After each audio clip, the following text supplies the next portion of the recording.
The Long Way Back, an original short story by Kate Benzin.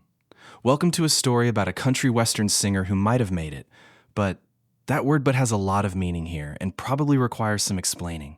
Don't worry, we'll get there. But first, let's talk about Harlan County, Kentucky, on a rainy Tuesday night in October, and a man named Jesse Cale, who was sitting in the front seat of his pickup outside a grocery store waiting for his fiancée to come back out with milk and bread. It always seemed that she took more time than necessary to choose just 2 quick items, the same items they always used. So, he was listening to the radio and watching the rain make rivers on the windshield. Such a simple evening. Buy some milk and bread and then head home, but he would spend the next 2 years trying to understand how a person can be sitting in a truck listening to the radio 1 minute and then have their entire life change in the space of about 90 seconds. He never quite got to the point of understanding. It was more than he could fathom, whether he was completely sober or completely out of his mind with drink. But he wrote some extraordinary songs while he went through the agony that invaded his soul the night he was sitting in his pickup, waiting for the love of his life. So, before you get comfortable, take a moment to like the video and subscribe. But only if you actually enjoy what I do here. And tell me where you're listening from tonight. Drop your location and local time in the comments. Whether you're in your bed in Louisville at 11:30 or on a back porch somewhere in Texas with a glass of sweet tea and more stars than you can count, I want to know. Every single comment lands, and they mean more than you might think. Now, settle in. This one takes a while, and that, as always, is exactly the point. Harlan County sits in the southeastern corner of Kentucky, tucked into the Cumberland Mountains in a way that makes it feel both protected and enclosed, depending on your mood. The mountains press in close on all sides, the valleys are narrow, and the roads that thread through them follow the lines of rivers and creeks that have been cutting their paths through the rock for longer than anyone has been keeping records. It is a place of extraordinary natural beauty and considerable economic hardship, and the people who grow up there tend to develop a relationship with both of those facts simultaneously, an appreciation for the landscape and a clear-eyed realism about what the landscape can and cannot provide. Jesse Cale had grown up in Harlan, which meant he had grown up with all of that woven into him. He was 29 years old and had spent the last 4 years teaching music at Harlan County High School, which was the kind of job that paid poorly and mattered enormously, and that most people who took it did so because they couldn't imagine doing something else. Jesse was one of those people. He had gone to college in Lexington on a partial scholarship, studied music education, played in 2 bands simultaneously while finishing his degree, and then come back to Harlan because Harlan was where he was from and because there was a teaching position and because Lena was there. Lena Briggs had grown up 2 streets over from Jesse's family house and had been a presence in Jesse's life so long that he couldn't remember a time before her.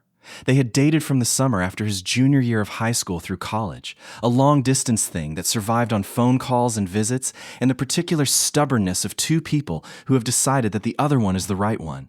She worked as a nurse at the ARH hospital in Harlan. She had a laugh that was slightly too loud for the room she was in, and she was completely unself-conscious about it. She made the best cornbread in the county, which is a competitive field in eastern Kentucky, and she would argue this point with anyone. Jesse had proposed at the end of last spring, standing in the kitchen of the house they'd been renting together for 2 years. The proposal involving a ring he'd been keeping in his guitar case for 6 weeks because he hadn't been able to find the right moment until she opened the case to get a pic she'd borrowed and found it herself, and the question was answered before he'd technically asked it.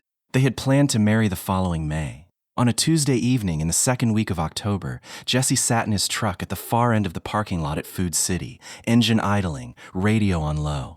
Lena had gone in for milk and bread and something for dinner. She'd said she'd be 10 minutes. It was raining the way it rains in eastern Kentucky in October, steadily and without drama, the kind of rain that commits. He was listening to a country station out of Middlesboro and working on a song he was having trouble with, a verse that wasn't quite landing, the second line refusing to sit right. When his phone rang, it was the hospital number. He didn't understand at first. Lena worked at ARH. Why would ARH be calling him? He answered, and the voice on the other end was careful and professional. The caller had often delivered information that would divide a person's life into before and after. It took Jesse several minutes of sitting in the parking lot in the rain with the phone in his hand to understand that Lena had not come back out of the grocery store because she had never gone into the grocery store, because Lena had been struck by a truck that had run the light at the intersection of Cumberland and Central Street in front of the Food City, so close to where Jesse was sitting. But Jesse had been so absorbed in writing his song that he didn't realize a crash had happened so close to him. The truck driver was unhurt. Jesse sat in the parking lot for a long time. He drove to the hospital. He did the things that are required of a person in those hours. The identification, the forms, the phone calls to her parents and his parents, the sitting in the hospital corridor with a cup of coffee that went cold in his hands while various people said various things that he couldn't quite organize into meaning. He was not dramatic about it. He was very quiet. People who were there that night would later say that the thing that stayed with them was how still he was, as though he had converted the grief into something too heavy to move. The school gave him leave. Of course it did. The principal, a woman named Dr. Faye Combs, who had known Jesse's family for decades, told him to take whatever time he needed and not to think about the classroom. He went home to the house on Ivy Street that still had Lena's coffee cup in the dish rack and her nursing shoes by the front door, and he didn't think about the classroom. He didn't think about much of anything in a coherent way for the first 6 weeks. What he did was play guitar, not practice. He wasn't working on anything specific. He just played the way a person paces, because the alternative to moving his hands was sitting completely still, and the stillness was worse. Songs came out of it sometimes. In the 3 months after Lena died, Jesse Cale wrote 11 songs, and they were the kind of songs that are written by people who are feeling everything at maximum volume and have no interest in softening it for anyone's comfort. They were the best things he'd ever written, and he couldn't listen to them for more than 30 seconds without having to put the guitar down and go stand in the yard. By January, he had been on leave for 3 months, and Dr. Combs was asking, gently, whether he had a sense of when he might return. Jesse sat with that question for 2 weeks and then made a decision. Not a strategic decision, not a plan with benchmarks and goals. A decision made the way desperate decisions are made, which is to say, he needed to be somewhere that wasn't where he and Lena had loved each other. He needed to have somewhere to be, and the only thing he knew how to do with any conviction right now was play guitar and write songs. He packed a duffel bag with his notebook full of new songs and a box of teaching materials he told himself he might need eventually, grabbed his guitar, and loaded all of it into the bed of his 2014 F150 pickup. Then, on a gray January morning, he drove west out of Harlan on Route 119 to the Cumberland Gap Tunnel and through it to the other side into Tennessee, and then north toward Nashville. The road unspooled in front of him in the flat winter light, and he didn't turn the radio on because the radio would play country music, and he rode without any music because the sound of country music would make him feel things. He needed to drive for a while without feeling anything at all. Nashville was 4 hours away. He took 5. East Nashville in January has a particular quality to it. Not the honky-tonk glitter of Broadway, not the recording studio gravity of Music Row, but something more residential and provisional, a neighborhood of old craftsman houses and converted duplexes, and a rotating population of musicians and artists and people who have come from somewhere else to be something in a city that has a healthy appetite for exactly that kind of ambition. Jesse found a room in a house share on Fatherland Street through a listing on a music community board. 4 bedrooms, 3 other occupants, and a kitchen where everyone left passive-aggressive notes about the coffee situation. The room was small, but at least it had a window that looked out onto a neighbor's fence. At $650 a month, that ate up a good portion of the money he had brought with him. He bought groceries, put his guitar in the corner, and sat on the edge of the bed and looked at the wall for a while. Then he went to find somewhere to play. Nashville has more open mic nights per square mile than most other cities in America, which makes sense given what the city is and what it's trying to do. Jesse had been to Nashville twice before, once for a school music conference and once for a long weekend with Lena that felt so different from this version of the city that it might have been a different place entirely. He knew the general landscape, the lower Broadway honky-tonks where you could play for tips from 7 in the morning onward, the songwriter circles at the listening rooms, and the open mics. He started at a bar on Gallatin Avenue on his 3rd night in the city. He put his name on the list, waited his turn, played 3 songs. The 3rd song was one of the new ones, not the most devastating of them, but one that had a kind of forward momentum that he thought might read well to a room full of strangers. He played it, and the room went quiet, the kind of quiet that happens when something is worth listening to, and afterward a man with a lined face and a good hat came and sat down across from him and said his name was Trace Boudreau. He claimed that he booked acts for several venues in the mid-market Nashville circuit. "You're not from here," Trace said, not as a criticism. Harlan, Kentucky, Jesse said. Trace nodded slowly. That third song, what's the story behind it? Jesse was quiet for a moment. It's about a parking lot, he said. Trace looked at him steadily. I'll get you into better rooms, he said. Not right away. But if you keep playing like that, it won't take too long. Jesse drove back to Fatherland Street that night in the best mood he'd been in since October, which is not the same as a good mood, exactly. But it was something. It was motion. Over the next 6 weeks, he played every open mic Trace pointed him toward, and several he found himself. He got better at playing to strangers, which is a specific skill distinct from playing music itself. The eye contact, the between-song patter, the calibration of which songs to play, in which order for which kind of room. He was a natural in some ways and awkward in others. He didn't have the easy, backslapping charm of some performers who could make a room feel like their living room within 30 seconds. He was quieter than that. But there was something in his delivery, in the specific gravity of his voice, in the specific weight of what the songs were carrying, that communicated itself to people without requiring them to be told it was there. Jesse met Cord Baxter at an open mic at a listening room on Belmont Boulevard. Cord was a guitarist, not a performer, not a singer-songwriter. A guitarist, the kind of musician who exists in service to other people's songs and is extraordinary at it. He was 32, had been in Nashville for 8 years, had played on records that people had heard without knowing he was on them, had the relaxed confidence of someone who is very good at a specific thing and knows it. He laughed easily. He ate enormous quantities of fast food with no apparent consequences. He had opinions about guitar tone that he would share at length if you showed any interest at all, and sometimes even if you didn't. Jesse liked him immediately. Cord lived 2 streets over from Jesse in a slightly better room and a slightly better house share. Very quickly, they fell into the habit of getting coffee in the mornings at a place on Woodland Street and talking about music. They took music seriously, but had no need to impress each other about it. Specifically, technically, without performance. Jesse talked about his songs. Cord talked about the sessions he was playing and the producers he was working with, and the particular sound he was chasing on the second neck pickup of a 1964 Telecaster he'd borrowed from a friend. It was good. It was just 2 musicians talking about music over mediocre coffee on a winter morning, and Jesse held on to that with both hands. It was something good that Nashville had offered that wasn't about grief or distance from grief.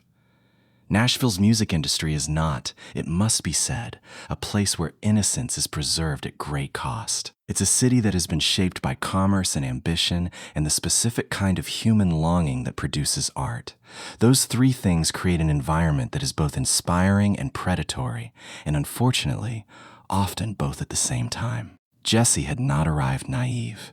He had grown up in eastern Kentucky, where the opioid crisis had not been just an abstract idea or a news story, but an actual daily, neighborhood-level fact of life. He had watched it take people he knew. He had been a high school teacher in Harlan, which meant he had students in his classroom with the telltale signs. He'd gone to trainings about how to respond to or help students showing those signs.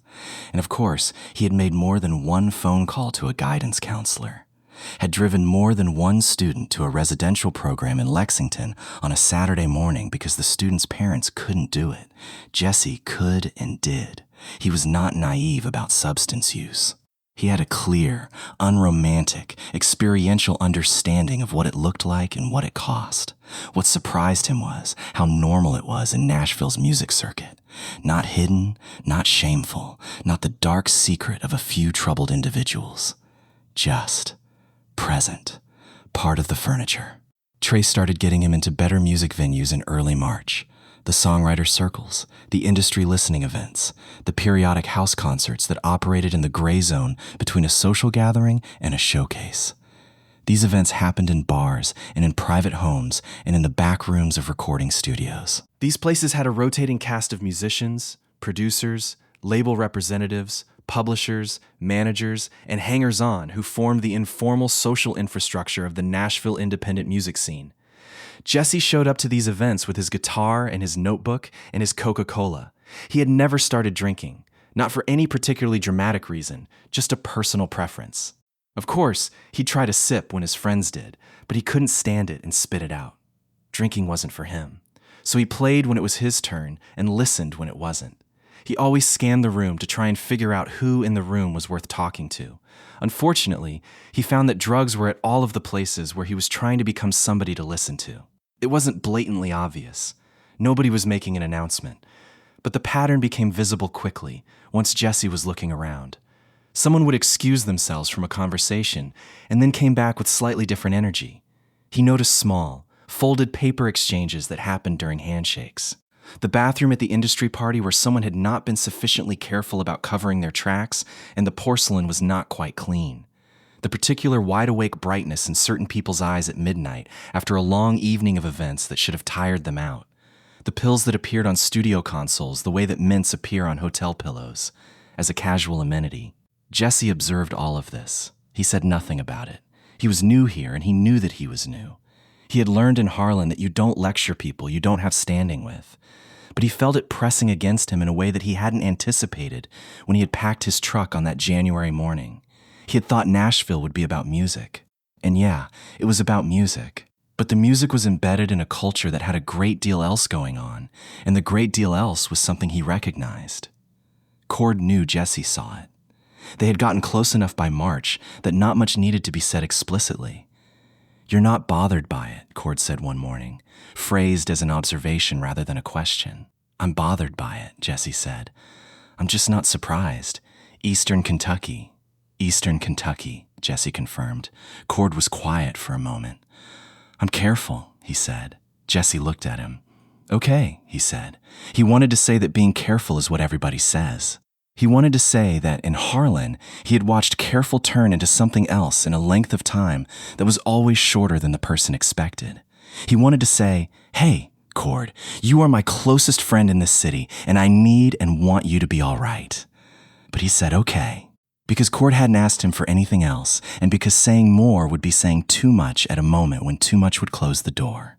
He played his next open mic. He wrote a song about a parking lot at midnight in a city that never quite got dark. He called his parents in Harlan on Sunday evening, as he always did, and told them Nashville was going fine, which was approximately true. Dex Holloway worked for a small independent label called Blue Water South, which operated out of a building on Music Row that had been many things before it was a record label, and it still seemed undecided about its true purpose. Dex was 44. Had been in the Nashville music industry for 2 decades, and had the specific manner of someone who had negotiated enough deals to be comfortable with the way that deal-making proceeded. The long pauses, the apparent reluctance, the enthusiasm he deployed at calculated moments like a seasoned card player laying down a deliberate hand. Trace introduced them at an industry event in late March with the particular casualness that Trace used when he was actually being very deliberate. Jesse played a 4-song set that evening. Dex watched from a table near the back with the posture of a man who was evaluating something with professional distance and then, toward the end of the set, shifted slightly forward in his chair, which Jesse noticed and which was, he suspected, the tell. Yeah, Dex liked his performance. Dex asked him to dinner the following week. They went to a restaurant on Germantown Avenue that was nicer than Jesse was currently accustomed to, and Dex talked about Blue Water South and the artists they'd worked with and the direction the label was moving in. Jesse ate his food and listened carefully. Twice during the meal, Dex excused himself and went in the direction of the restrooms and returned a few minutes later, slightly realigned, more energy in the eyes, a subtle revision to his posture, the conversation picking back up at a fractionally higher pitch. Jesse noted this and said nothing and ate his steak. The conversation was good. The vision Dex laid out was reasonable. A development deal, not a full contract, 3 demos to establish the sound, time to develop the live show, with the understanding that if the demos produced something real, a proper recording agreement would follow. It was the kind of offer that a new Nashville artist without leverage should probably take, and Jesse knew this. He did not take it that night. He told Dex he wanted a few days to think it over. He spent those days talking to Trace, talking to Cord, reading what he could find about Blue Water South's track record, and sitting in his room on Fatherland Street with his guitar and his notebook and his own sense of what he was doing here and why. He thought about Lena over and over in these deliberations, which was not always helpful. Lena had been practical and direct and would have asked him a series of questions in a specific order and then made a recommendation. And the recommendation would have been good. Oh, how he missed the ability to call her and access it. Well, He signed the development deal 10 days after the dinner. The signing happened in Dex's office, over coffee, with a music lawyer Jesse had found through Trace. Jesse needed the reassurance of the lawyer, who was reading the terms alongside him. The lawyer's name was Paul Hann, and he was efficient and didn't oversell his concerns. The deal was not unfair. It had the standard asymmetries, more obligations on the artist's side than the label's side. But it was a real opportunity with a real label, and Jesse signed it with the careful handwriting of someone who was fully aware of what they were signing and had decided to sign it anyway. The first recording session was in mid-April, at a studio on Music Row that had old wood paneling and the particular smell of a room where a great many recording sessions had happened over a great many years. The faint ghost of cigarette smoke from decades past when you could smoke in recording studios, and everyone did. Jesse played 2 of the new songs and 1 older one that Dex liked. The session was clean and focused, and he left it feeling like something had started that might actually go somewhere. The second session was a different experience, one that he wasn't really prepared for. He arrived at 10 in the morning on a Thursday in late April to find the control room occupied by 3 people who had clearly not slept and were managing this fact with pharmaceutical assistance. The engineer, a man named Rowe, who Jesse had liked during the first session for his quiet competence, was present and functional, but operating in a particular way that Jesse recognized. A session guitarist named Ava, whom Dex had brought in to add texture to one of the tracks, was in the corner of the room having a conversation on her phone in a murmur that had the particular looping, slightly disconnected quality of someone who is talking in excess of what is strictly necessary. And Dex himself was there, and Dex was what he always was, managed, presentable, professionally in control. But the management required more visible effort than it had at dinner. Jesse set up his guitar, drank his coffee, and recorded his parts. He played well. The session produced usable material. He drove home to Fatherland Street in the early afternoon and sat in the parking lot of the house for a while before going inside, thinking about nothing specific, just sitting with the conflicting emotions of the session. He wrote a song that night about a recording studio where the coffee was good and the air was stale and everybody was performing something. The music being the most honest performance in the room. Cord missed a Wednesday night show in the first week of May. This was unusual. Cord had been so very professional, and actually reliable to the point of stubbornness. He had played sessions with stomach flu, with a sprained wrist that he'd taped up himself, with a broken string on the way to the stage that he'd replaced in the parking lot in 4 minutes flat. He did not miss shows. When Jesse called him, the phone rang out. When he texted, the response came 3 hours later and said, "Sorry, man, not feeling well. Fill you in later." Jesse let it go for 2 days. Then he drove over to Cord's house on Holly Street. Cord answered the door in a state that told the story clearly. He was not in immediate danger. Jesse figured that out quickly, with the specific attention he'd learned while teaching in Harlan, and the years of knowing which situations required emergency action and which required something else. Cord was not in crisis. He was depleted and slightly sheepish and managing the sheepishness with a careful performance of being fine. He had on a flannel shirt that was buttoned wrong. There was a glass of water on the coffee table that had clearly been someone else's idea of helpfulness. Jesse came in. He moved the laundry off the couch and sat down. Cord sat in the armchair across from him, and they looked at each other for a moment. "I'm not going to lecture you," Jesse said. "Good," Cord said. "I am going to ask you one question." Cord looked at him with the expression of someone who knows the question. "Is this the first time, or is this what's been happening?" Silence. Cord. "It's been a few months of being a little less careful than I said I was," Cord said. He said it the way you say a thing that you've been carrying and are slightly relieved to put down, even in front of someone who will now have to think about it. It's not. I'm not where I've been afraid I might get to. But it's been less careful, Jesse nodded. "You grew up in Harlan," Cord said. It was almost a question. "I did, so you know what the spectrum looks like." "I do." They sat with that for a while. Outside, a car went by slowly on Holly Street with its windows down and something playing. Jesse couldn't make out the song, just the bass line thudding through the afternoon. Cord looked at the coffee table. Jesse looked at his hands. "You're a grown man," Jesse said, "and you know the terrain better than you want to." But I'm going to tell you that I've watched this particular arc enough times to know that not where I'm afraid I might get to is not as stable a position as it sounds, and I would like very much for you to be okay." Cord was quiet for a long moment. "I know," he said. Jesse left an hour later. He had given Cord the name of a counselor he'd looked up in the neighborhood, not pushed it on him, just left the name and number on the coffee table in the simple, matter-of-fact way of someone who is offering information rather than issuing an instruction. He drove home and called his mother and talked for 45 minutes about nothing in particular, the way you do when you need the sound of a familiar voice, and the content of the conversation is secondary. Cord missed 2 more shows that month. Jesse pulled back from the Blue Water South sessions. He called Paul Hahn, his lawyer, and told him he wanted to slow the timeline down, that he needed more time to develop the material, that he didn't feel the songs were ready. Paul Hahn was careful and neutral and said he would communicate this to Dex.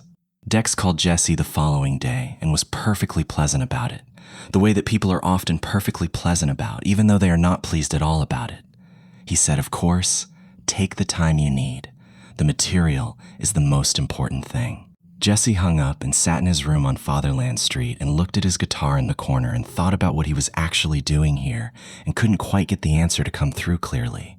He was lonely in a way that Nashville did not seem designed to remedy. The city was full of people and full of music and full of the social machinery of an industry that never really stopped running, and none of it reached the particular place where the loneliness lived. He went to open mics. He played well. He came home to the room with the view of the fence and wrote songs that were getting technically better, but maybe too controlled emotionally, as if the rawness of the early Harlan songs was hardening into craft, which was not entirely a good thing. He thought about Dr. Combs at Harlan County High School. He thought about his classroom. Room 112, second floor, with the window that stuck in summer and the radiator that knocked in winter, and the particular acoustic quality of the room that he'd always privately loved. That slightly live quality that made a single guitar sound fuller than it had any right to in a standard issue classroom. He thought about 30 students a day coming through that door with their backpacks and their phones and their various degrees of enthusiasm for whatever music was supposed to mean to them, and his job had been to find the ones who needed it to mean something and make sure they knew it could. He missed it more than he wanted to admit. He did not, however, even consider returning to Harlan. He was not sure he trusted his own judgment about what was grief and what was clarity, and he had learned enough about himself in the past 8 months to know that those 2 things could look very similar from the inside. The next showcase that Blue Water South booked Jesse into was at a venue called the Listening Post, which occupied the 2nd floor of a building on 12th Avenue South and had a reputation as the kind of room where things actually happened. It held about 200 people seated, had good sound, was treated seriously by the people whose opinion moved things in Nashville. Trace called it the right room at the right time. Dex, when he told Jesse about it, used the phrase, "a real shot," twice in the same sentence, which Jesse counted.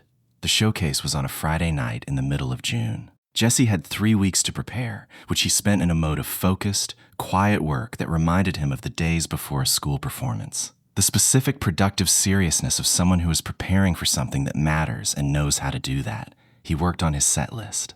He worked on the between-song patter, which was still not his strongest skill, but which he'd gotten better at in the months since January. He ran the songs at every open mic he could get onto, breaking them in front of different rooms, paying attention to where they landed and where they didn't. He was genuinely in the best playing shape he'd been in since arriving in Nashville. And the songs, even the ones he'd written in the gray, depleted middle period of spring, were good. He knew they were good the way you know a thing when you've been honest with yourself about it long enough. The Thursday evening before the showcase, Dex called. The call was casual. Dex's calls were always calibrated to be casual. He asked how Jesse was feeling, how the prep was going, said there would be some people in the room worth being aware of, named 2 of them.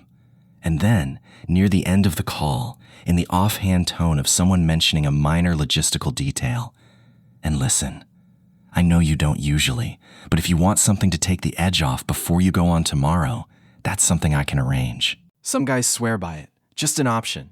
Jesse held the phone and looked at the wall of his room. "I'm good," he said. "Thanks." Sure, Dex said smoothly. "Just wanted to put it out there. See you tomorrow night. Jesse sat with the phone in his hand for a while after the call ended. He was not shocked.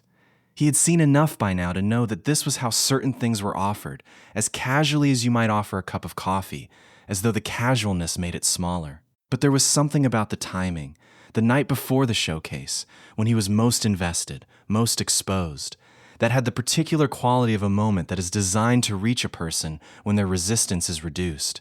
He didn't think Dex had calculated it consciously. He thought it might have been even less considered than that. He went to the listening post the next evening and played the best set of his Nashville life. The room was full, the sound was good, and Jesse played with the particular clarity that comes from having nothing left to pretend. He played the parking lot song, which he titled Route 119, and the room was so quiet during it that he could hear the ventilation system. He played a newer song about a February morning in a city where you don't know anyone, and then one about the mountains in the rearview mirror on a drive away from the only place you'd ever belonged. He was not performing exactly. He was playing, which is a distinction that audiences feel even when they couldn't articulate it. He ended the set and walked offstage to sustained applause and went immediately to the backstage area, which was a narrow corridor behind the stage with some cases stacked against the wall and a table with water bottles and a folding chair that somebody had thoughtfully provided. He was standing there drinking water when he saw the girl. She was young, 19, maybe, possibly a little younger. She had the look of someone who was still figuring out what version of herself she was performing in this environment. She was standing near the stage door that led out to the alley, talking to a man Jesse recognized as one of Dex's regular associates. A man whose name Jesse had never learned and had not tried to, because the man had the particular quality of being most visible in moments when something was being arranged. And the girl's expression, as she was being handed something small and unidentifiable in the space between their hands, was an expression Jesse had seen before. He had seen it in his classroom. Not on that girl specifically, but on that age, at that point. The specific expression of someone who is still close enough to being a student that you can feel the distance narrowing between who they are and something else. And the narrowing is the most dangerous part because it looks, from the inside, like becoming. Jesse stood in the corridor with his water bottle and watched her disappear through the stage door into the alley. He stood there for a long time. Trace found him and said there were people who wanted to meet him. Jesse did what he was supposed to. He shook hands. He was pleasant and present and said the correct things. He drove home to Fatherland Street at midnight and sat on the edge of the bed in his room with the view of the fence and looked at his hands. He couldn't sleep. At 2 a.m, he was sitting at the small desk he'd wedged into the corner of the room, the one covered with notebooks and song scraps and the folder where he kept correspondence from Paul Hahn about the development deal. He opened his laptop because he needed something to do with his hands that wasn't the guitar, because the guitar would produce a song, and he didn't want a song right now. He wanted silence, and he wasn't getting it, so he compromised with email, scrolling through things he'd put off responding to. A question from his mother about Thanksgiving, a forwarded newsletter from the Music Education Association he'd been a member of since he graduated, a request from a former colleague at Harlan County High about borrowing a curriculum he'd developed for the intro guitar unit. And then an email from Marcus Webb. Marcus had been in Jesse's music class 3 years ago, a junior when Jesse was in his second year of teaching, a quiet kid from out past Loyal who took the bus an hour each way and had a habit of arriving slightly late and sitting in the back row without apology. He had not been a natural musician, not in the technical sense, not at first. But he had something that Jesse had learned to identify over 4 years of teaching, which was the quality of wanting it in a way that was deeper than interest. He had practiced. He had asked questions after class. He had written 3 original songs by the end of the year, none of them polished, all of them true. Jesse had written him a recommendation letter for a music program at a community college in Hazard. The email from Marcus was 3 paragraphs. It was not asking for anything. It was just telling him. Marcus was in his first year at the community college and was struggling, not academically, but in the particular way of someone who has left a small place and arrived in a slightly larger one and found it harder to locate themselves than they'd expected. The music program was fine, but the social environment was difficult, and he wasn't sure he was making the right choices, and he had been thinking about the class, about the things Jesse had said.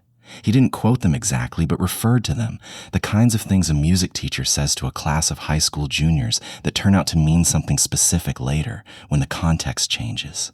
He ended the email by saying, "Mr. Kale, I don't know if you still teach at Harlan High, but if you do, I just wanted to tell you that I think about what you said about music being something you do with your whole life, not just your youth. I think about it a lot. I think you were the only teacher I had who made me feel like my life was actually going somewhere. I hope things are going well for you." Jesse read it twice. He sat with it and realized that this email was asking you a question it didn't know it was asking. He thought about the girl in the corridor at the listening post with the stage door open behind her. He thought about Cord on his couch in the buttoned wrong flannel shirt. He thought about Dex on the phone the night before the showcase, offering to take the edge off. He thought about Lena, which he did every day, but this time he thought about her differently. Not about the parking lot or the hospital corridor or the forms, but about her voice on the phone during the long-distance years of college. She had told him that he was going to be a really good teacher. She thought that teaching was actually his thing, and she meant that in the best possible way. She had said it once, and he had smiled and not answered directly, and they had talked about something else, and he had held on to the specific way she'd said it, telling him it was his thing, as though she had been describing something she could see in him from outside that he couldn't quite see in himself. He closed the laptop. He looked at the folder from Paul Hahn. He looked at the guitar in the corner. He went to bed and lay in the dark for a long time, and somewhere around 4 a.m, he finally fell asleep. When he woke up, he had not decided anything consciously, but something had settled in his chest that hadn't been settled before, the way certain decisions make themselves while you're asleep and arrive in the morning as a fact rather than a choice. He drove west on Route 40 for an hour and a half and then turned onto a smaller road he didn't know, following it without a particular destination, the kind of driving you do when you need to think and the room you've been in is too small for the size of your thinking. It was a Saturday morning in late June, warm and clear, the Tennessee countryside green and rolling like it usually is in early summer, the trees full and the sky a clean pale blue that was almost too even to be real. He pulled over on the shoulder of a county road and cut the engine. In front of him was a field, an ordinary field of winter grass going over to summer grass, the transition making it a kind of pale gold green that caught the light at an angle that seemed considered, as if the field had been thinking about this particular morning for a while. There was a fence line on the far side with a row of old cedars behind it, and beyond them the suggestion of hills and then the sky, and nothing in it was moving except the grass, which was moving slightly, but continuously in the way of things that are alive. He rolled down the window and listened. He had his notebook in the truck, on the passenger seat. He didn't open it. He just sat with the window down and the field in front of him and let the thinking come in whatever order it wanted to. It came in the order of faces, mostly. Lena first. She was always first. Lena in the parking lot that he hadn't been watching when it mattered. Lena in the kitchen with the ring she'd found in the guitar case. Lena on the phone during the long-distance years, saying your thing in her way that turned out to be a gift he didn't know he was receiving. He had come to Nashville because Harlan, without her, was a space that felt too specifically shaped for two people to inhabit as one. He understood this. He did not regret it. But he also understood, sitting on the shoulder of a county road in Tennessee with a field of pale gold-green grass in front of him, that the decision to leave Harlan had been a decision made by grief, and grief is not a reliable architect. He thought about Marcus's email. Not the specific words. It was the feeling underneath the words that really hit him. The particular feeling of being seen by someone at an age when being seen is the thing you most need and least know how to ask for. Jesse had been that teacher for Marcus. Not because he had done anything exceptional. He had just been present and consistent and had meant what he said about music being something you do with your whole life. These are not complicated gifts. They are just gifts, and they require being in the room where the person is. He thought about the girl at the listening post stage door. He did not know her name. He did not know what she was going to do with what had been handed to her. He could not fix what he did not know. But he had stood in a corridor and watched the specific narrowing of distance between who she was and something else, and the watching had cost him something he hadn't expected it to cost. A recognition that he had seen this before and had known how to respond to it and was not currently in a position to respond to it. He thought about his classroom. Room 112, second floor. The stuck window. The radiator that knocked. The guitar on the stand in the corner. The one the school provided. The one with the cracked nut he'd fixed himself with a piece of bone saddle he ordered online because the budget didn't cover repairs. 30 kids per day. 5 days a week. Some of them needed music or some kind of purpose urgently, the same way that Marcus had needed it. Jesse had known this when he taught there, had known it as an abstract professional understanding, but was only now feeling it as a physical, certain weight. Some of them were going to make a decision about their lives in the next year or two that would determine the next decade, and the people who were in the room with them while they made those decisions mattered in ways that were impossible to fully measure beyond any doubt. He was not in that room. He was in East Nashville with a development deal from a label whose A&R man excused himself twice during dinner and came back recalibrated in a music scene where his closest friend was struggling and where young women disappeared through stage doors into alleys and where the most available response to the professional anxiety of a showcase was something offered casually over the phone the night before. He was not going to change any of that, not by being here, not by becoming more successful within it. He could write songs in Harlan. He had written the best songs of his life in Harlan, in the kitchen, in the truck, in the house on Ivy Street with Lena's coffee cup in the dish rack. He could play in Harlan. Not for labels, not for showcases, not for development deals. But for 30 kids a day who needed someone to be in the room. The decision arrived not as a lightning strike, but as a settling. The specific quiet that comes when you stop arguing with a thing that was always going to be true. He had been fighting it for months without naming what he was fighting. He was not going to be a Nashville country singer. Not because he wasn't good enough. He thought he probably was good enough, in the sense of having the talent for it. But because good enough to do something is not the same as that being the thing you're supposed to do. And he had spent enough time in Nashville now to understand, with the slow clarity of accumulated evidence, that what this city was asking him to become was not a version of himself he could respect. He started the truck. He did not go back to Fatherland Street right away. He drove for another hour, north and then east, the road beginning to feel familiar in its direction, if not its specific geography, the sky doing the thing it does in the late afternoon when the light is angled low and warm and makes everything on the right side of the road look slightly more significant than it is. He thought about what he needed to do and in what order. Call Dex. Call Dr. Combs. Call Cord. Not in that order. He pulled over again at a gas station on the edge of a small town he would never know the name of. He filled the tank and bought a bottle of water and stood outside in the late afternoon heat, and he called Paul Hahn. "I'm not going to sign the full contract," Jesse said. "I want to know what the exit looks like on the development deal." Paul Hahn was quiet for a moment, not surprised, Jesse thought, just organizing. The development deal has a natural exit if Blue Water South chooses not to exercise the option, which they can decline to do after the demo period. If you want to exit affirmatively, there are some provisions we'd need to work through. What's the timeline you're thinking? As soon as is reasonable. All right, Paul Hahn said. Give me a couple of days. Jesse thanked him and ended the call, then still stood outside the gas station in the heat. He called Dex. Dex picked up on the second ring and was immediately in the careful, pleasant register of someone who is managing information they'd prefer to have more of before responding to it. Jesse told him, as directly as he knew how, that he was going to exit the development deal and return to teaching in Kentucky. He said the demos had been a good experience. He said he appreciated the opportunity. He said he was not in a position to do what Nashville required of him, and he thought it was more honest to say that directly than to let it drag out. There was a pause. "That's a significant decision," Dex said.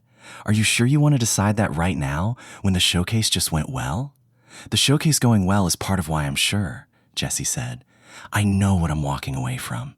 I'm choosing to walk away from it." Dex tried to remind Jesse of what he would be giving up, but he realized pretty quickly that he wasn't getting anywhere. "All right," Dex said, in a tone that was clipped enough to be honest. "I think you're making a mistake. But I respect the directness." Jesse thanked him again and ended the call, looking at the gas station and the road and the sky. Wow, the blue in the sky was looking brighter. He called Cord last. Cord answered in the familiar way, and the conversation went quietly for a few minutes. How did the showcase go? The usual. And then Jesse told him what he'd decided. Cord was silent for longer than he'd been silent in any conversation they'd had. "Harlan," Cord said finally. "Harlan," Jesse said.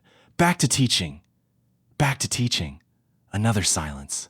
Jesse could hear Cord breathing, and then the particular sound of someone who was thinking about something adjacent to the thing being discussed. "I looked up that counselor you left the number for," Cord said. "I looked it up. I haven't called, But I looked it up. Jesse exhaled. That's enough for today, he said. You've got the number. Yeah, Cord. Yeah, I mean it about calling. I know you do. Jesse gave him what he could. The number again, and the counselor's name, and the information that he had looked her up himself, and she seemed like the real thing. He gave Cord his mother's phone number in Harlan, which was an odd thing to give someone, but felt right. The idea that there was a person at the other end of a line that Cord could reach if Nashville got too loud. He didn't explain the reasoning, and Cord didn't ask. Come back sometime, Cord said, as Jesse was finishing up. Not a question. Not quite a request. Something between them. I'll come back, Jesse said. He wasn't sure if that was true. He said it anyway, because it was the kind of thing you say to someone you care about when you're leaving and you don't know what's next. And it was at least possibly true. And moments like this required that. He packed his few belongings from his room on Fatherland Street the following morning. That didn't take long. The months in Nashville had not been a nesting period. He'd lived in the room the way someone lives in a hotel room over an extended stay, functionally rather than personally. His clothes, his guitar, his notebooks, the folder from Paul Hahn, the box of teaching materials he had carried from Harlan in January and had not opened once in Nashville, and the few small things that had accumulated in drawers and on the windowsill. He left the room clean. He left his key on the kitchen counter. He carried everything to the truck and loaded it in the bed. He took one last look at Fatherland Street from the driver's seat of the F-150 in the early morning light of a Sunday in late June, the street quiet and the air already warm, someone's car radio audible from inside a house 2 doors down, and then he drove. He drove east on Interstate 40 and then north toward Kentucky, the road climbing as it always did once you were past Knoxville and into the ridge country, the mountains coming back into view looking welcoming, like they do when you've been away from them and find that they've been there the whole time, exactly where you left them, indifferent to the departure. He drove into the Cumberland Gap Tunnel and out the other side, and the road down into the valley toward Harlan was the same road it had always been, and the light on the ridge was the same light, and the creek alongside the highway was moving at its usual speed as though nothing had changed, which was both comforting and faintly insulting. He called Dr. Combs from the road, just past the town of Cumberland. She answered on the third ring with the tone of someone who had been expecting this call in the broad sense, if not in this specific moment. "Jesse!" she said. "Dr. Combs, I'd like to come back."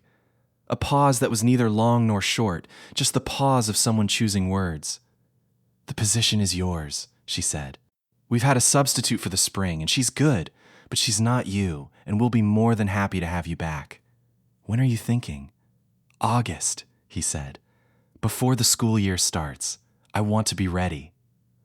"August works," she said. "Come by the school when you're back in town. We'll sort out the paperwork. And Jesse, I don't know what you've been through since you've been gone, but you're the best music teacher I've had over the years. So welcome back." He thanked her and ended the call and drove the rest of the way into Harlan with the window down, the summer air moving through the cab, the mountains pressing in on both sides in their familiar, unhurried way. He stayed the first week at his parents' house, which was 3 blocks from the house on Ivy Street he'd shared with Lena, and which he did not drive past for the first 4 days, and then drove past on the 5th day on purpose, slowly looking at it, and found that it looked like a house. Just a house that another family had moved into and that had been repainted at some point in the months. Since he left, a dark blue that Lena would have liked but not chosen. Looking at it was hard, but not as hard as he'd expected, and he drove on. He found an apartment on the other side of town, a 1-bedroom above a hardware store on Main Street with tall windows and good light, and a landlord named Mr. Feltner, who charged $800 a month and had opinions about baseboards that he shared over the course of the signing of the lease. Jesse paid his deposit and moved in with what he had, and the apartment had more space than the room on Fatherland Street, and a kitchen with actual counter space, and a window from which he could see, on clear days, the ridge above town catching the morning light. He set his guitar in the corner. He unpacked the box of teaching materials that he had carried from Harlan to Nashville and back without opening. He sat at the kitchen table with a notebook and the 8 months of new songs that were in it, and he read through them from the beginning. They were good. Genuinely, quietly good in the same way that other things are good because they've been made with real material. He did not know what he would do with them. He thought he might record them at some point, locally, without the infrastructure of a development deal and without the environment of a Nashville studio session where everyone was managing something. He thought about the song about Route 119 and about whether there was someone in Harlan who might hear it and need it the way Marcus had needed the things Jesse had said in a classroom 3 years ago. He answered Marcus's email on a Tuesday evening in July, sitting at the kitchen table with the window open and the sound of Main Street below. He did not write a long email. He wrote, Marcus, I got your email and I've been thinking about what you said. I'm back in Harlan. I'll be teaching again in August. If you need anything, advice, a conversation, someone to look at those songs you mentioned, you know where I am. Keep going. That's the whole thing. Keep going. He sent it and closed the laptop and played guitar for a while in the kitchen with the window open, not working on anything specific, just playing, the way you play when you're not performing for anyone, and you've stopped performing for yourself, and you're just in the music for its own sake, for the plain fact of sound in a room. The first day of school arrived just like the first days of school always do. Slightly too early in the morning, with a brisk quality to the air that promises the season is about to change, the parking lot filling up with buses and cars, and the specific controlled chaos of several hundred people reorienting themselves to a building they've been away from for 2.5 months. Jesse got to room 112 before anyone else. He unlocked the door and turned on the lights and stood in the doorway for a moment, looking at the desks arranged in their rows and the guitar on the stand in the corner. The school guitar, with the cracked nut he'd repaired, still standing there, apparently having waited with the same equanimity as the mountains. The window was stuck, as it always was in summer. He opened it with the two-handed technique he'd developed in his first year. One hand on the frame, one on the sash, lift and push simultaneously, and the morning air came in. He set up his desk. He arranged the handouts for the first day. He wrote his name on the whiteboard, which seemed unnecessary, given that he'd been teaching in this room for 4 years, but the school year requires its rituals, and he respected them. He sat in his chair behind the desk for a few minutes in the quiet before the bell, and he thought about Nashville and about Cord and about Dex and about the girl at the listening post, wherever she was this morning. He thought about Lena, briefly and without the specific weight of the worst moments, just the fact of her. The laugh that was too loud for rooms, the cornbread, the ring in the guitar case. Then the bell rang, and the hallway outside the door filled with the sound of a building coming back to life, and the first students came through the door and found their desks and settled themselves with the particular rustling and scraping of 30 young people who have a whole year ahead of them and don't quite know it yet. He had 30 students in first period. He knew most of them by face. He'd seen them in the halls for 2 or 3 years, watched them become slightly different versions of themselves each time the school year turned over. The ones he didn't know were new to the school, and he scanned for them automatically, the habit of a teacher who has learned that the new ones have the sharpest needs and the least visible ways of showing it. In the third row from the back, to the left of the middle, there was a kid he didn't recognize. A sophomore by the look of him, with the slightly unfinished quality of a 15-year-old who hasn't quite grown into his own face yet. He had a guitar case propped against his desk chair, the kind of case that has been carried many times and bears the evidence of it. He was looking out the window with the expression of someone who has come to this room with a specific, private expectation that he has not yet decided whether to trust. Jesse looked at him for a moment. The kid looked back. Jesse nodded.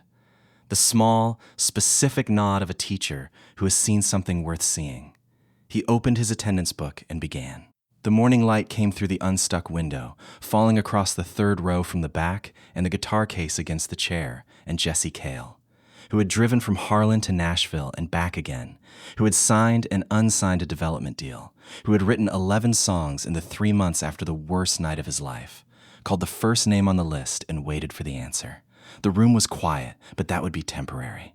Something was just starting, and nobody knew yet how important it was going to be. He had nowhere else to be. He was exactly where he was supposed to be. The year began. Sweet dreams, wherever you are tonight.